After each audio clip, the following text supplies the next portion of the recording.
damarda kanım anam. Cennet ayağlarındadır gülistanım anam. Sensiz söz ve sürek Allah ayırmasın.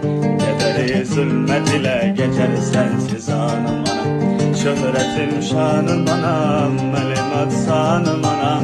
Ne kadar ifkanlar bitip bile gülşenlerinde. Sen ki bir ömrü fida eylemiş evledina. Ne kadar azap gizlenip saçının denlerinde. Mama Music, Mutlu Medya Portalı.